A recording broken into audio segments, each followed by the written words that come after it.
ఆపత్కాలమందు యెహోవా నీకు ఉత్తరమిచ్చునుగాక. యాకోబు దేవుని నామము నిన్ను ఉద్ధరించునుగాక. పరిశుద్ధ స్థలంలో నుండి ఆయన నీకు సహాయం చేయునుగాక. సియోన్లో నుండి ఆయన నిన్ను ఆదుకొనుగాక. ఏమన్నాడమ్మా? ఆపత్కాలం ముందు యెహోవా నీకు ఉత్తరం ఇయ్యాలి, నీకు ఉత్తరం ఇచ్చునుగాక. యాకోబు దేవుని నామం ఉద్ధరించునుగాక. పరిశుద్ధ స్థలంలో నుండి ఆయన నీకు సహాయం చేయునుగాక. సియోన్లో నుండి నిన్ను ఆదుకొనుగాక. కింద అంటాడు, నీ కోరికను సిద్ధింపచేసి నీ ఆలోచన యావత్తును సఫలపరచునుగాక. సహాయం. కొండల తోట నాకు కనులు ఇచ్చున్నాను, నాకు సహాయం ఎక్కడి నుండి వచ్చును అంటూ ఉన్నాడు. ఆపత్కాలం అంటే కష్ట సమయాలు. ప్రభువా, మేము ప్రయాణం చేస్తూ ఉన్నాం, ఈ కొండలవి. అయితే ఏ బాధ వస్తుందో, ఏ కష్టం వస్తుందో, ఏ ఇరికి వస్తుందో, ఏ ఇబ్బంది వస్తుందో, సమస్యలు అనగా ఆపత్కాలముందు నేను మొరపెడితే భగవంతుడు నన్ను ఆదుకొనుగాక, ఉత్తరమిచ్చునుగాక. ఎక్కడి నుంచి వస్తాడైనా? పరిశుద్ధ స్థలంలో నుండి ఆయన నీకు సహాయం చేయనుగాక. ఇది ఇంకో విధంగా 46వ కీర్తన మొదటి వచనం ఎవరైనా తీసి సహకరించగలరు, లేదా నేనే తీస్తాను. ఓకే. 46వ కీర్తన మొదటి వచనం చూడండి. దేవుడు మనకు ఆశ్రయమును దుర్గమునై ఉన్నాడు. మనం ఆయన నా కేడము. అందుకే రాత్రి కూడా మీరమ్మ గారు చెప్తూ, ఆయన నా కొండ, అవును, నా కేడము. దేవుడు మనకు ఆశ్రయమును దుర్గమునై ఉన్నాడు. ఆపత్కాలములలో ఆయన నమ్ముకొనదగిన సహాయకుడు. ఆపత్కాలంలో, కష్ట సమయాల్లో, ఇబ్బందులు ఆయన నమ్ముకొనదగిన సహాయకుడు. అక్కడ ఏం చూసాం మనం? 20వ కీర్తనలో ఆయన సహాయకుడు మనకి. ఇక్కడేం చూస్తున్నాం? నమ్ముకొనదగిన సహాయకుడు. అందరూ చేతులు ఎత్తేస్తారు, అందరూ చేతులు దులుపుకుంటారు. కానీ భగవంతుడు ఆయన మళ్ళీ విడిచిపెట్టే దేవుడు కాదు. 115వ కీర్తన 9వ వచనంలో, ఇశ్రాయేలులారా యెహోవాను నమ్ముకొనుడి, ఆయన వారికి సహాయము, వారికి కేడెము. అహరోను వంశస్థులారా యెహోవాను నమ్ముకొనుడి, ఆయన వారికి సహాయము, వారికి కేడెము. యెహోవా యందు భయభక్తులు గల వారులారా యెహోవా యందు నమ్మిక ఉంచుడి, ఆయన వారికి సహాయము, వారికి కేడెము. యెహోవా మమ్మను మర్చిపోలేదు, యెహోవా మమ్మను మర్చిపోలేదు. ఆయన మమ్మను తప్పకుండా ఆశీర్వదించను. ఆయన మమ్మను మర్చిపోలేదు. ఆయన మాకు సహాయం. ఆయనే నా దుర్గం, ఆయనే నా కేడెము. మనం పక్కనే కొన్ని వచనాలు చూస్తాం. 123వ కీర్తన ఏముంటుంది? ఆకాశమందు ఆసీనుడైన వాడా, నీ తట్టు నా కన్నులెత్తుచున్నాను. ఇక్కడేమన్నాడు? కొండల తట్టు నా కన్నులెత్తుచున్నాను, నాకు సహాయం ఎక్కడి నుండి వచ్చును అంటున్నాడు. అనగా మనకి రేపు ఇబ్బందులు పడబోతాం తెలుసు. అది కొండది. కొండ మీరు చూడండి, కొండల మీద వెళ్ళేటప్పుడు చాలా నిటారుగా ఉంటాయి. ఒక్కొక్కసారి దుప్పి అంటే లేడులు, కొండలేడి అంటారు, కొండ మేక అంటారు. ఈ మేకలు ఫటఫట ఎక్కేస్తూ ఉంటాయి, చాలా ఫాస్ట్గా ఎక్కుతాయి. కాలు జారు వాటికి. ఒక్కొక్కసారి కాళ్ళు జారితే ప్రాణం మీదకి వస్తుంది. అనగా ఆ బాధల్లో ఎక్కడైనా ఎవరైనా చేయి విడిచిపెట్టేస్తే నా వల్ల కాదండి అంటారు, అప్పుడు ప్రాణం పోయినట్టే. అనగా కొండనగా బాధ, కొండనగా కష్టం, కొండనగా ఇబ్బంది, అప్పు, సమస్య, ఇవన్నీ ఇందులో ఆ కొండలు ఎక్కేటప్పుడు రెండు రకాలుగా ఉంటుంది. కొండ ఎక్కేటప్పుడు కష్టమే, కొండ కింద ఉన్న కష్టమే. అనగా కొండ మీద నుంచి ఏది ఆగిపడుతుందో, అలాగే కొండ మీద నుంచి ఎక్కేటప్పుడు ఆ ఎత్తు పొలాలు ఎక్కేటప్పుడు ఎక్కడ కాళ్ళు జారుతుందో, కాళ్ళు జారితే కొండలు ఎక్కేటప్పుడు తాళ్ళు కట్టుకుని ఎక్కుతూ ఉంటారు. ఆ రోజుల్లో మరి టెక్నాలజీ ఉందో లేదో మనకు తెలియదు కదా. కొండలతోటి నా కన్నులు ఎత్తుచున్నాను ప్రభువా, నాకు సహాయము ఎవరు పట్టుకుంటున్నాను జారిపోతూ ఉన్నప్పుడు, నా కాళ్ళు జారిపోతూ ఉంటే ఎవరు నన్ను ఆదుకుంటారు? పడిపోతుంటే ఎవరు నన్ను అడ్డం వేస్తారు? ఏదో ఒకటి అడ్డం రావాలి కదమ్మా ఆగాలంటే. కనుక రాళ్ళవి, అవి పెద్ద పెద్ద బండలు, సమస్యలు, ఇబ్బందులు. వారు ప్రయాణం చేస్తూ ఉన్నారు. ఈ యెరూషలేము యాత్ర చేస్తూ ఉంటే యాత్రలో పాడిన కీర్తనలు ఇవి. ఆ కీర్తనలో సహాయం కోసం అర్థిస్తున్నారు. నిర్గమకాండం 18-4 మనకు తెలుసు. అక్కడ సహాయం అనగా ఎబెనేజరు అనగా దేవుని సహాయం. ఆయన కొరకు మనం చూడాలి, ఆ సహాయం కోసం చూడాలి. దేవుడి నుంచి వచ్చే సహాయం కోసం చూస్తున్నాడు భక్తుడు. కొండల తట్టు నా కనులెత్తుచున్నాను ఏమన్నాడు ఇక్కడ? ఆకాశమందు ఆసీనుడైన వాడా, నీ తట్టు నా కనులెత్తుచున్నాను. దాసుల కనులు తమ యజమానుని చేతి తట్టును, దాసి కనులు తన యజమానురాలి చేతి తట్టును చూచినట్టు మన దేవుడని యెహోవా మనలను కరుణించే వరకు మన కనులు ఆయన తట్టు చూచుచున్నవి. 130వ కీర్తనలో కూడా కొన్ని మాటలు మనం చూడొచ్చు. 135వ వచనంలో యెహోవా కొరకు నేను కనిపెట్టుకునిచున్నాను, నా ప్రాణం ఆయన కొరకు కనిపెట్టుచున్నది. ఆయన మాట మీద నేను ఆశ పెట్టుకుని ఉన్నాను. ఎందుకట? కావలి వారు ఉదయము కొరకు కనిపెట్టుట కంటే ఎక్కువగా నా ప్రాణం ప్రభు కొరకు కనిపెడుతుంది. ఎప్పుడు నన్ను ఆదరిస్తావో, ఎప్పుడు నన్ను గమనిస్తావో. అందుకే ఈ మధ్య ఎపిసీలకి రాసిన పత్రిక, కొలసీలకు రాసిన పత్రిక ధ్యానం చేస్తున్నప్పుడు 2 మాటలు మనం ఎప్పుడు జ్ఞాపకం చేసుకున్నాం. ఆయన కనుసన్నల్లో మనం ఉండాలి, మనం ఆయన సన్నిధిలో కనబడాలి, నన్ను గుర్తుపట్టాలి. ఆయన నన్ను గుర్తుపట్టి ఆయన కనులు. అందుకే రాత్రి కూడా 2 విషయాలు మనం చూసాం.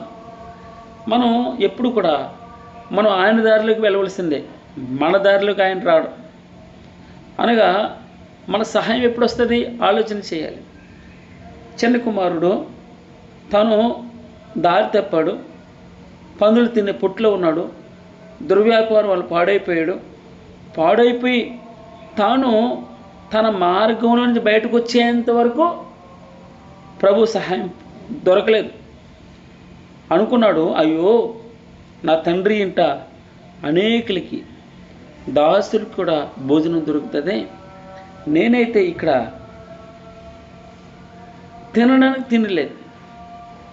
నా ఇంట, నా తండ్రి ఇంట దాసులకు కూడా సమృద్ధిగా భోజనం దొరుకుతుంది, నేనైతే చచ్చిపోతున్నాను, ఇక్కడ ఆకలితో అలమటిస్తున్నాను. అయ్యో నేను పరలోక రాజ్యానికి నీకు వ్యతిరేకంగా పాపం చేశాను తండ్రి, ఇక మీదట నీ కుమారుడను అని అనిపించుకోవడానికి యోగ్యుని కాదు, నీ దాసుల్లో ఒకరిగా పెట్టుకుని నీకు పని చేస్తాను, నేను ఇక మీదట నీకు దాసునిగా ఉంటాను అని చెప్పుదును అని అనుకున్నాడు. అనుకుని అక్కడి నుంచి లేచి ఇంటికి వచ్చాడు, తండ్రి ఇంటికి. తండ్రి ఇంటికి వచ్చినప్పుడు తండ్రి తన దగ్గరికి వచ్చాడు. మరి పందులు తినే పొట్టు దగ్గరికి ఎందుకు రాలేదు? నువ్వు విచ్చలవిడిగా త్రాగుతూ ఉన్నావు, త్రాగుబోతు అయిపోయావు, బ్రాందీ కొట్టు దగ్గర ఉన్నావు, బ్రాందీ కొట్టు దగ్గరకు రావడం ప్రభువారు. నీవు బ్రాందీ కొట్టు నుంచి విడిచి చర్చికి రావాలి. అది ఇక్కడ మనకు సహాయం కావాలంటే ఆయన తట్టు కనులెత్తాలి, ఆయన తట్టు కనులెత్తడం ఆయన దగ్గరికి రావాలి, ఆయన సహవాసంలోకి రావాలి. అప్పుడు నాకు సహాయం ఎక్కడి నుండి వచ్చును అని మనం చెప్పగలం. ఎక్కడి నుంచి వస్తుంది సహాయం? యెహోవా వలననే నాకు సహాయం కలుగును. ఆయన భూమి ఆకాశములను సృజించినవాడు. అనగా ఈ కాంటెక్స్ట్, భూమి ఆకాశమును సృజించావు కనుక నువ్వు నాకు నీ దగ్గర నుంచి సహాయం వస్తుందని చెప్పట్లేదు. భూమి ఆకాశం అనగా ఉదాహరణ చెప్తున్నాడు. భూమి ఆకాశములు అందరి సమస్తము, అది దాని అర్థం. భూమిని ఆకాశాన్ని ఒకటే కాదు ప్రభా, అందరి సమస్తమును సృజించావు. అందుకే నీకు సమస్తమును సాధ్యమే. నీకు ఇది పెద్ద లెక్క కాదు ప్రభా, ఇది లెక్క. ఈ సమస్య నీకు పెద్ద లెక్క కాదు. అందరినీ సృజించావు, అన్నీ నీ కంట్రోల్లో ఉన్నాయి. అందుకే నువ్వు యేసు అంటే చాలు, నువ్వు ఆమేన్ అని నేను పలకలికితే చాలు. యెహోవా ప్రభువా సైన్యములకు అధిపతి యెహోవా అని పేరు వహించువాడా, శూరుడా, మహాదేవ, నీ అధిక బలము చేతను చాచిన బాహువు చేతను భూమి ఆకాశములను సృజించితివి. నీకు అసాధ్యమైనదేది లేదు అన్నాడు. నీకు ఏమన్నాడు?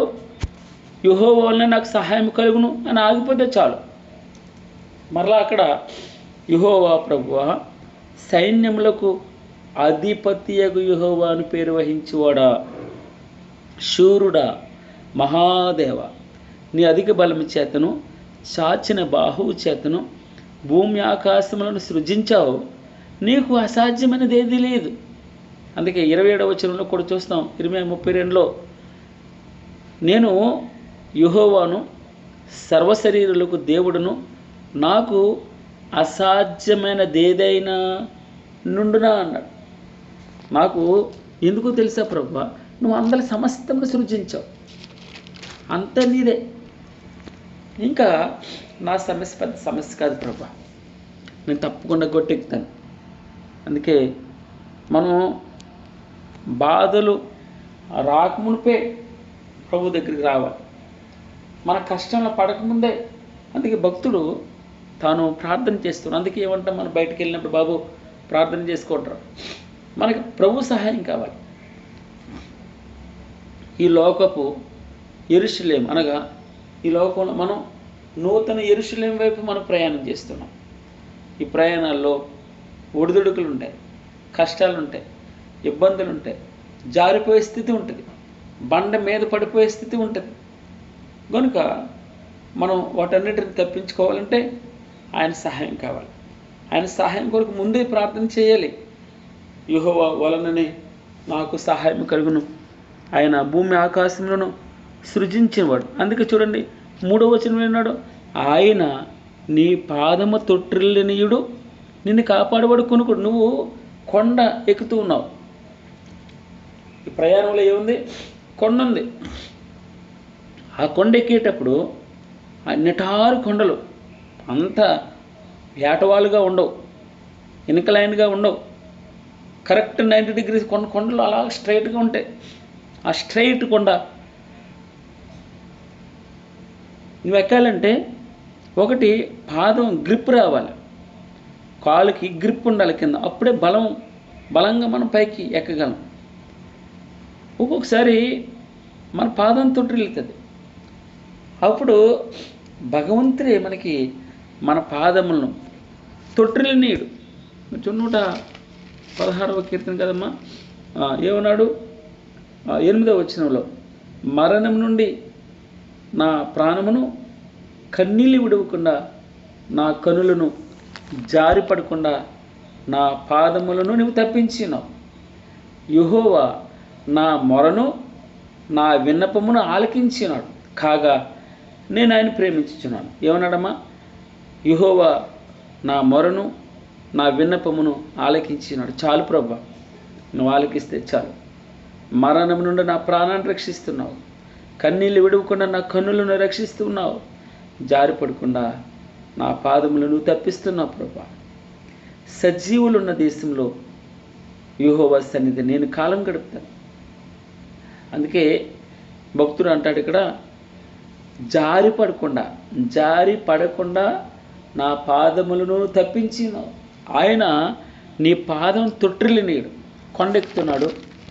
కొండ అనగా ఈ రోజుల్లో మన జీవితాల్లో కూడా బాధలు, కష్టాలు, ఇబ్బందులు, ఇరుకులు ఏదో ఒకటి, ఏదైనా అది కొండే. అది అంత ఈజీ అయింది కాదు. రాత్రి మేము ధ్యానం చేసేటప్పుడు కొండలు ఎక్కేటప్పుడు కొండల వైపు కనులు ఎత్తుచున్నప్పుడు సహాయం కోసం దీనంగా చూస్తాం, బేలగా చూస్తాం. ఎక్కడి నుంచి వస్తుంది సహాయం? అన్ని దారులు మూసుకుపోయినప్పుడు ఫ్రెండ్స్ అందరూ చేతులు ఎత్తారు, బంధువులు చేతులు ఎత్తేశారు, డాక్టర్ చేతులు ఎత్తుతారు, ఇంకా ఇరుగు పొరుగు వారు తలుపులు వేసుకుంటారు. అప్పుడు ఒంటరిగా ఉంటాం. ఆ రోజున మనం ఆయన వైపు ఎక్కడి నుంచి మనకు సహాయం వస్తారు? ఈ రోజున ప్రభువారు మనకు భరోసా, మనకు ఒక ధైర్యం, మనకు ఒక ఆదరణ. అన్నీ మూతపడిపోయినప్పుడు నేను ఉన్నాను అంటాడు ప్రభు. ఆయన మనల్ని విడిచిపెట్టే దేవుడు. ఆయన నీ పాదము తొట్టిల్లినీయుడు. ఆయన నీ పాదము తొట్టిల్లినీయుడు. నిన్ను కాపాడువాడు కునుకుడు. ఎప్పుడు ప్రొటెక్షన్ ఇస్తాడు. ఎలా ప్రొటెక్షన్ ఇస్తాడు తెలుసమ్మా? చంటిపిట్ట చూడండి, మనకి 46వ కీర్తన కదమ్మా, 46వ యెషయా గ్రంథము 46వ అధ్యాయం, 46 కదండి, రైట్, 43వ అధ్యాయం చూద్దాం.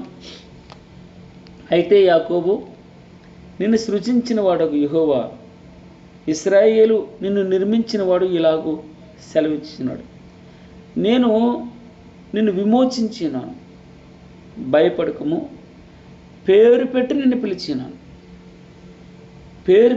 పిలిచినాను, నీవు నా సొత్తు, నువ్వు నా సొంతం.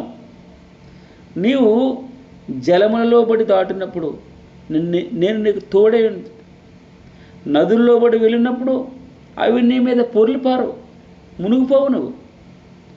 నువ్వు అగ్ని మధ్యను నడిచినప్పుడు జ్వాలలు నిన్ను కాల్చవు, నువ్వు కాలిపోవు. యెహోవానగు నేను నీకు దేవుణ్ణు, ఇశ్రాయేలు పరిశుద్ధ దేవుడైన నేనే నిన్ను రక్షించువాడును. అనగా నువ్వు జలంలో వెళ్తూ ఉన్నా కూడా మునిగిపోవట, అగ్నిలో వెళ్తున్నా కాలవట. ఎందుకో తెలుసా? నీవు నా సొత్తు అంటాడు. నువ్వు నా సొత్తు. 46వ యెషయా గ్రంథం 46వ వచనంలో, 46వ అధ్యాయంలో 3వ వచనంలో ఏమన్నా? తల్లి గర్భమున పుట్టినది మొదలుకొని నా చేత భరింపబడిన వారులారా, తల్లి ఊడిలో కూర్చుండినది మొదలుకొని నేను చంక పెట్టుకున్న వారులారా. నేను మమ్మల్ని చంకన పెట్టుకుంటాను.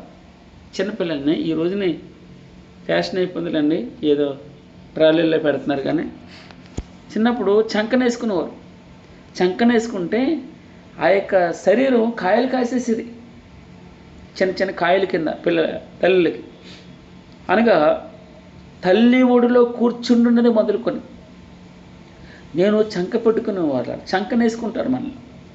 చంకనేసుకోవడం అంటే ప్రొటెక్షన్ ఇస్తాడు. ఎప్పుడు ప్రొటెక్షన్ ఉంటుంది, ఎప్పుడు కాపుదల ఉంటుంది. ఎప్పుడైనా తల్లి పడిపోతే బిడ్డ తన ఒడిలో దాచుకుంటుంది. బిడ్డకి చిన్న దెబ్బ తగలదు. ముదిమి వచ్చే వరకు, ఎప్పటి వరకట? ముదిమి వచ్చే వరకు నిన్ను ఎత్తుకునేవాడు నేనే. తల వెంట్రుకలు నెరిగి వరకు నిన్ను ఎత్తుకునేవాడు నేనే చేసినాను. నేను చంక పెట్టుకునేవాడు నేనే నిన్ను ఎత్తుకొనొచ్చు రక్షించువాడను నేనే అన్నాడు భగవంతుడు. అర్థం, ఆయన నీ పాదము తొట్టిల్లనీయుడు, నిన్ను కాపాడువాడు కునుకుడు సమ్మా. నిన్ను కాపాడువాడు నిద్రపోడు. ఎలా? యెహోవా నన్ను విడిచిపెట్టి ఉన్నాడు, ప్రభువు నన్ను మరిచి ఉన్నాడని ఎవరన్నారమ్మా? యెహోవా నన్ను విడిచిపెట్టేశాడు, ప్రభువు నన్ను మర్చిపోయాడు అనుకుంటూ ఉంది సీయోను. అనగా నీవు నేను అనుకోవచ్చు ఒక్కొక్కసారి. అయితే భగవంతుని అంటాడు, స్త్రీ తన గర్భమున పుట్టిన బిడ్డను కరుణింపకుండా తన చంటి పిల్లని ఎవరైనా మర్చిపోతారా? అవును, వారైనా అప్పుడప్పుడు ఆదమరిచి నిద్రపోతారు అలసిపోయి.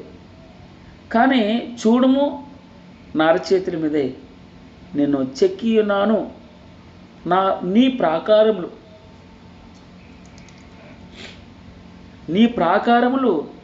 నిత్యము నా ఎదుట ఉన్నాయి అన్నాడు. అనగా నీ ప్రాకారములు అనగా నీ కదలికలు. అందుకే అపోస్తలుల కార్యంలో 17 నేను మాట ఎక్కువ చెప్తాను. మనం ఆయనలో ఉనికి కలిగి ఉన్నాం. మన ఐడెంటిఫికేషన్ ఆయనలో చలించుచున్నాం. మనం ఆయన చేతుల్లో కదలాడుతూ ఉన్నాం. ఆయన చేతుల్లో కదలాడుతూ ఉన్నాం. ఆయన చేతిలో బ్రతుకుచున్నాం. అది మనం ఆయనలో ఉనికి కలిగి ఉన్నాం, ఆయనలో చలిస్తూ ఉన్నాం, ఆయనలో బ్రతుకుతూ ఉన్నాం.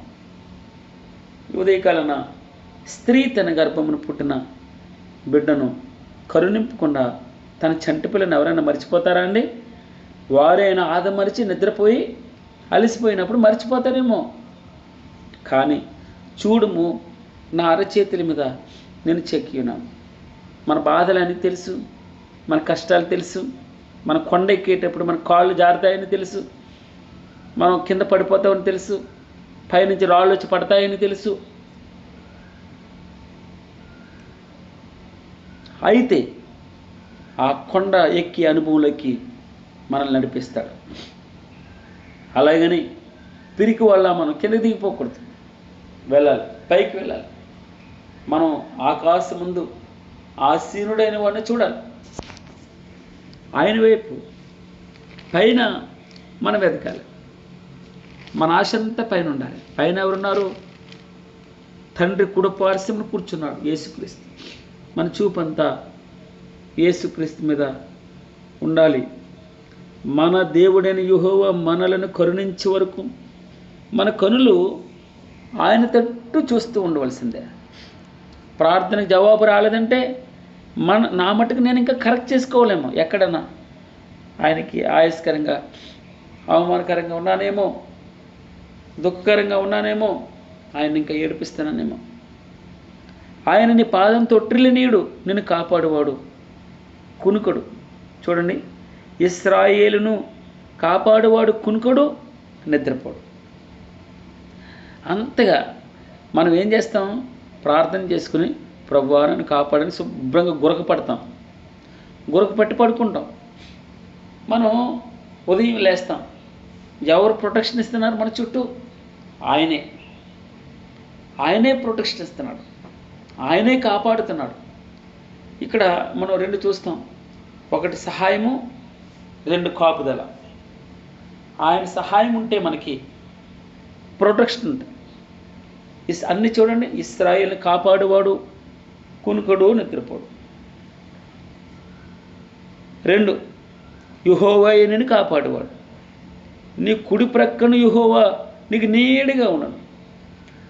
ఎలా ప్రొటెక్షన్ చేస్తున్నాడు? కొండలు ఎక్కేటప్పుడు మామూలుగా ఉంటుందమ్మా ఎండ, నిటారుగా వస్తాడు సూర్యుడి దగ్గర నుంచి. అయితే యెహోవా నిన్ను కాపాడువాడట, నీ కుడి ప్రక్కను యెహోవా నీకు నీడగా ఉండునని వ్రాయపడింది. పగలు ఎండ దెబ్బ అయిన నీకు తగులదు, రాత్రి వెన్నెల దెబ్బ అయిన నీకు తగులదు.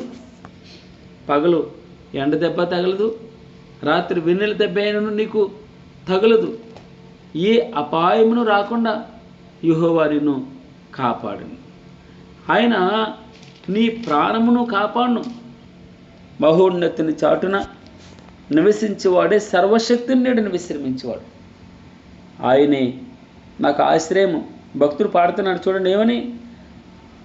నీవే నాకు ఆశ్రయం, నా కోట, నేను నమ్ముకుని నా దేవుడని నేను యెహోవాను గురించి చెప్పుచున్నాను. ఎక్కడి నుండి? వేటకాని ఊరిలో నుండి ఆయన నిన్ను విడిపిస్తూ ఉన్నాడు. నాశనకరమైన తెగులు రాకుండా నిన్ను రక్షిస్తూ ఉన్నాడు ఆయన తన రెక్కలతో నిన్ను కప్పును. ఆయన రెక్కల క్రింద నీకు ఆశ్రయం కలుగుతుంది. ఆయన సత్యము కేడమును డాలునైనది. అందుకే రాత్రి వేళ కలుగు భయమునికైనా ఇక్కడే ఉన్నాడు. ఇదిగో పగలు ఎండ దెబ్బ ఆయన. పగలు ఎండ దెబ్బ నీకు తగలదు, రాత్రి వెన్నెల దెబ్బ నీకు తగలదు. రాత్రి వేళ కలుగు భయమును, పగటి వేలెగురు బాణం, చీకటిలో సంచరించి తెగులు, మధ్యాహ్నం అందు పాడు చే రోగం, దేనికైనా కూడా నువ్వు భయపడుకుంటావు. నీ ప్రక్కను 1000 మంది కూలిపోవచ్చు, నీ కుడి ప్రక్కన 10,000 మంది కూలిపోవచ్చు, అయినా కూడా అపాయం నీ ఎదుగు రాసుమా. నువ్వు కన్నులారా చూచుండగా భక్తిహీనులకు ప్రతిఫలం కలుగుతుంది.